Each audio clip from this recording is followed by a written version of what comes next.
கன்னியாகுமரியில் தொழில் போட்டி காரணமாக தனியார் பேருந்து ஓட்டுநரை வேன் ஓட்டுநர்கள் தாக்கிய சம்பவம் பரபரப்பை ஏற்படுத்தியது.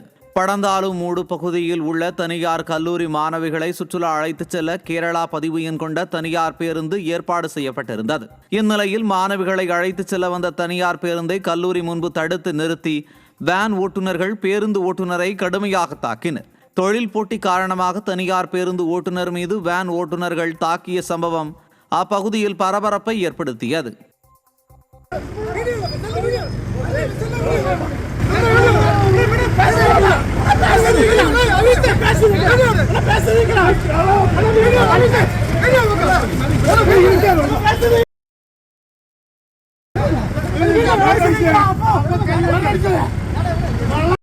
ராமநாதபுரம் மாவட்டம் கீழக்கரையில் இருந்து ராமநாதபுரம் செல்லும் வழித்தடத்தில் மாணவர்களுக்கு போதிய பேருந்து வசதி இல்லாததால் ஆபத்தான முறையில் பேருந்தின் பின்புறத்தில் தொங்கியபடி பயணம் செய்யும் வீடியோ வெளியாகியுள்ளது.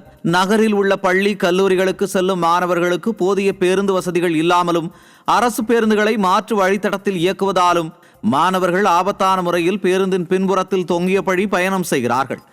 எனவே விடிய அரசின் மாவட்ட நிர்வாகம் கூடுதல் அரசு பேருந்து இயக்க வேண்டும் என பெற்றோர் கோரிக்கை விடுத்துள்ளனர்.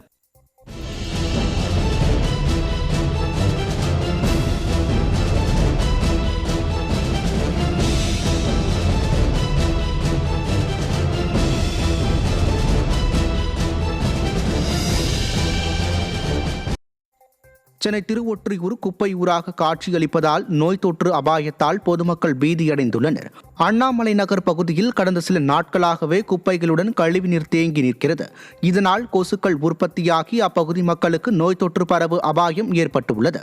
ஏற்கனவே நாடு முழுவதும் விதவிதமாக நோய்கள் பரவி வரும் நிலையில் தங்கள் பகுதி நோய் தொற்றால் பாதிக்கப்பட்டால் அதற்கு விடிய அரசே பொறுப்பேற்க வேண்டும் என பொதுமக்கள் ஆவேசப்படுகின்றனர். கிருஷ்ணகிரி மாவட்டம் ஊத்தங்கரை அருகே விளைநிலங்களுக்குள் காட்டுப்பன்றிகள் புகுந்து நாசம் செய்வதால் விவசாயிகள் கவலையடைந்துள்ளனர். கஞ்சனூர் புதுக்காடு பகுதியில் இரவு நேரங்களில் உலாவரும் காட்டுப்பன்றிகள் விளைநிலங்களில் புகுந்து தக்காளி மற்றும் நிலக்கடலை பயிர்களை நாசம் செய்து வருகிறது.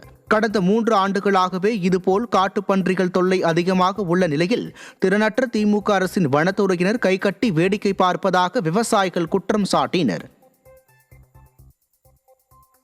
திருப்பத்தூர் மாவட்டம் வாணியம்பாடி தேசிய நெடுஞ்சாலையில் டீசல் ஏற்றி வந்த டேங்க் லாரி விபத்தில் சிக்கி 5000 லிட்டர் டீசல் சாலையில் கொட்டி வீணானது. பெங்களூருவில் இருந்து டீசல் லோடு ஏற்றி கொண்டு வந்த டேங்கர் லாரி செட்டியப்பனூர் தேசிய நெடுஞ்சாலை மேம்பாலத்தில் சென்ட்ரல் மீடியனில் மோதி விபத்துக்குள்ளானது. இதில் முதல் கம்பார்ட்மெண்டில் இருந்து 5000 லிட்டர் டீசல் கொட்டி வீணாகி வருகிறது. விபத்தை ஏற்படுத்திவிட்டு ஓட்டுநர் அங்கிருந்து தப்பி ஓடிய நிலையில் அவ்வழியாக வந்த வாகனங்கள் சர்வீஸ் சாலை வழியாக மாற்றுப்பாதையில் இயக்கப்படுகிறது.